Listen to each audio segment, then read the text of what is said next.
asleep, is he? The ploughing plonker. Break me purdies on this blasted pit-ridden tract.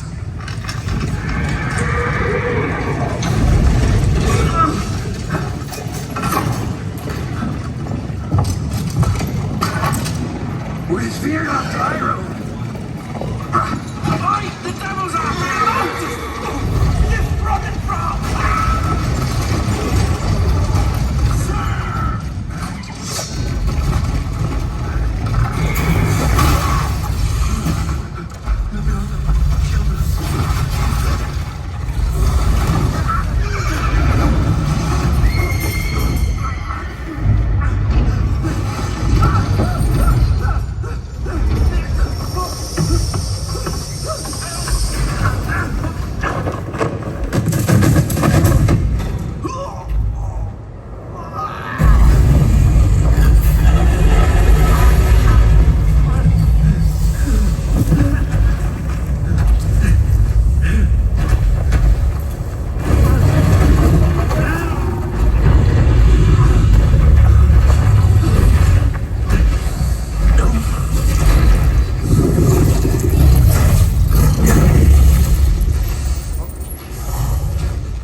Salt.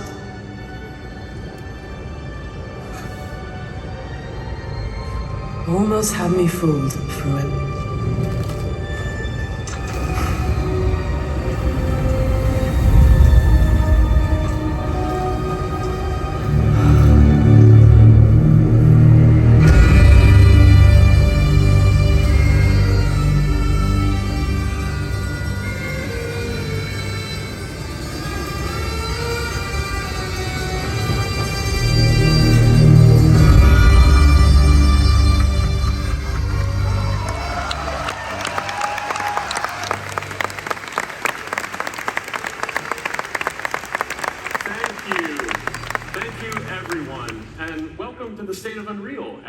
Fest Orlando.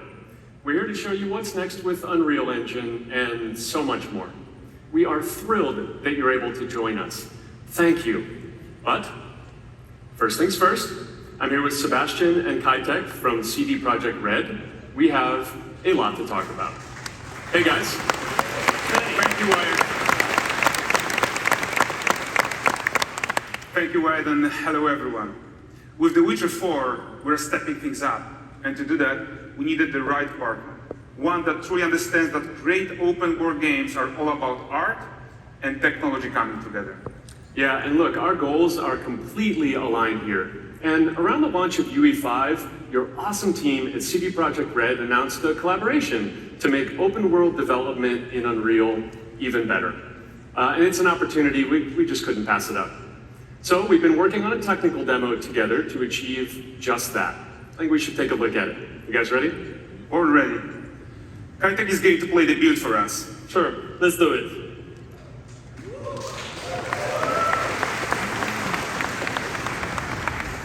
This is a technological showcase set in the world of The Witcher 4. What you just saw and are going to see now is running on a standard PlayStation 5 at 60 FPS with ray tracing.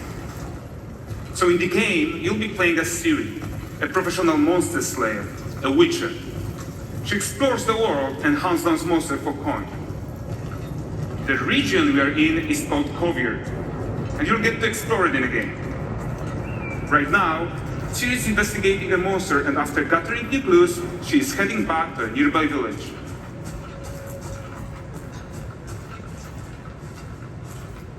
All right, everyone, meet Kelpie. Let weeds be weeds, Kelpie. So just like Geralt the Roach, Ciri has her own loyal companion. We return to town. These two characters need to feel like one. Since you're gonna explore the world on horseback, riding needs to feel seamless, natural, and just fun. Yeah, and to support that, we're introducing multi-character motion matching in Unreal. So Ciri and Kelpie, they're perfectly synchronized when mounting from any angle and speed. And we also support root motion movement on Kelpie, so controlling her feels realistic and grounded. And there are also some really nice improvements to our Unreal Chaos Flesh Solver and these machine-learned deformations. So you've got realistic muscles moving and stretching under Kelpie's skin without compromising the performance there.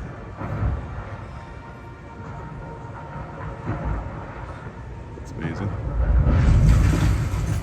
So let's leave Ciri behind for a second and talk about the world itself. So much of the Witcher world is natural, organic, especially Kovir with its dense forest and wild nature. Yeah, and wild nature is hard. And with nanite geometry, we've freed artists from so many of their old constraints. But we don't want to rest until everything we do in Unreal has that same spirit of freedom. There's always more work to do. And foliage is a huge piece of that puzzle. So we are excited to introduce nanite foliage.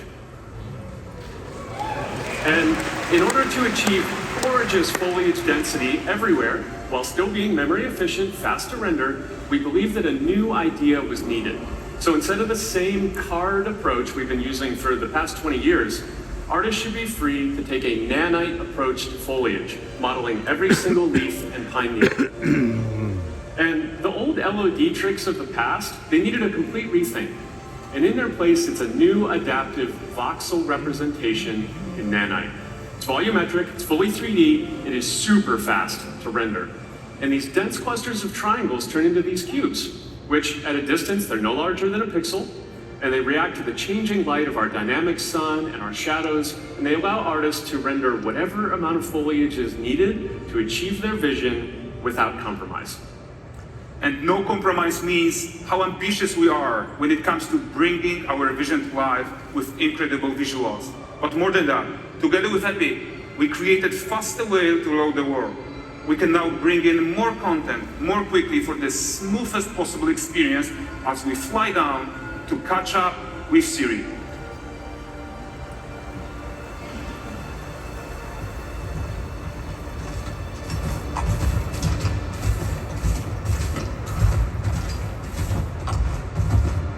Welcome to Valdrest. So Valdrest is a port town, a hub for fishing, trade and mining. It's one of those places where you can meet shady characters or overhear gossip from other lands. It's also where Ciri took on her current contract. Kaitek, let's leave Kelpie here and explore the marketplace and food. I'm so excited we can finally show you some of this stuff. Let's see what Valdrest has to offer.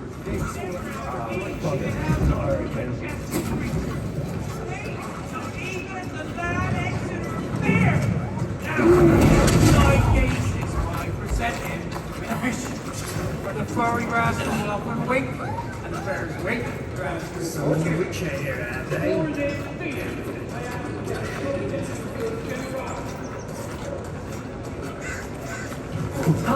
Guys, notice how responsive the world is. Character actions directly affect what happens around you, sometimes even setting off chain reactions. Everything is working together.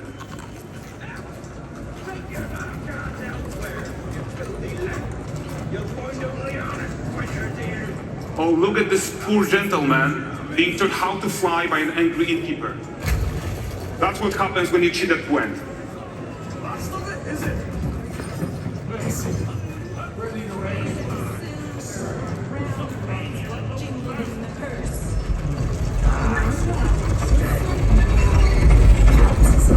Okay, so this is the guy who gave the Ciri this quest his own.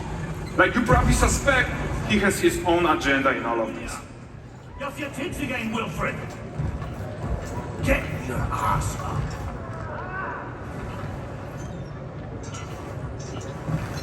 A typical day's toil. Who in? Witcheress. One using my wagons. No eternity is taking that damn salt to arrive. I found them. And, well, suffice to say, they'll not reach you. As for the salt, found not one speck. I presume this comes as no surprise to you. Now. Kavir's smuggling trade is of no concern to me. Shush. The Manticore, that flattened your cars and devoured your men? Quite the opposite. Manticore?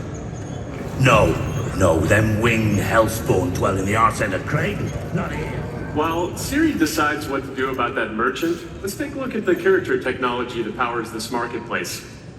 Why don't we listen in on these fishmongers? They're selling their wares, chatting up customers. Hey! And catch the season. Won't find none fresher. Reckon you ladies after one of them. Get this clean to good for you. You mind, dearest? Interesting, something more. Got microcard of Brexit's finest. And there is tons of tech at play here, even in this simple market stall. Metahuman tools, improved Unreal smart objects, chaos cloth, and more. Yeah, and all of this exists to make sure that the gap in quality between Ciri and NPCs is as small as possible. Yeah, and closing that gap, it's not just about fidelity, right, but also authenticity. They should react to changes in the world around them. But the prisoner in Pillory isn't exciting enough for Valgrest. Let's grab everyone's attention with a circus.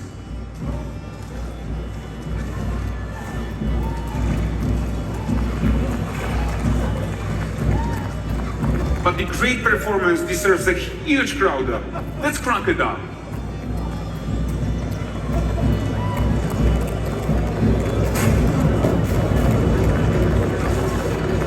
So you are seeing tons of optimizations here to many of Unreal's systems, including an entirely new Unreal animation framework, allowing us to fit easily in our 60 FPS budget, not just in rendering, but also with room to spare on the game thread.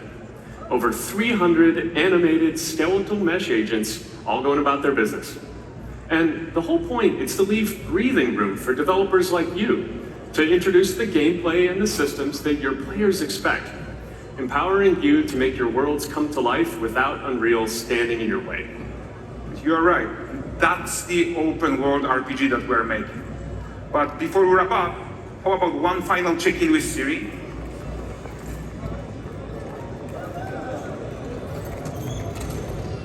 We are making this game to be the most immersive and ambitious open world Witcher game ever. And we are making this a reality thanks to our work on Unreal with the team at Epic. I think what we're doing together is going to bring in a new generation of open world RPGs, and I'm so proud of what we accomplished so far. We are too. So we're almost done, but before we go, here's a small gift for all Witcher fans. A first look at Lanexeter.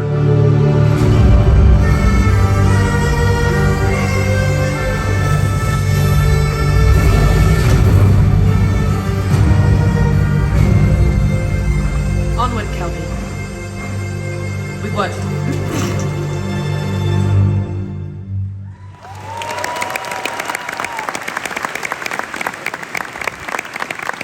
Thanks, guys. Seriously, it looks amazing. And we've also barely scratched the surface of what's coming in Unreal 5.6. So here's Julien to tell you even more. Thank you very much. Thank you so much.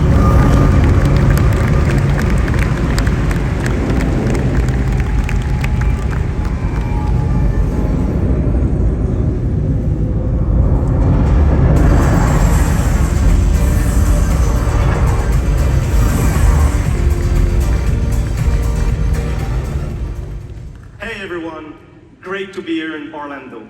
I spent a lot of time on this demo, so I'm happy to be the one to talk about what went into the 5.6 release. An open world like that was just the perfect content to focus on our main goal for the release, which was performance.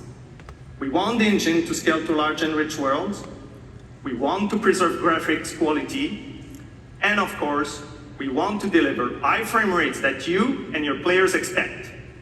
So let's check it out, starting with rendering. If you all remember, when we released Nanite with UE5, it supported static geometry. Last year, we brought skinning to Nanite.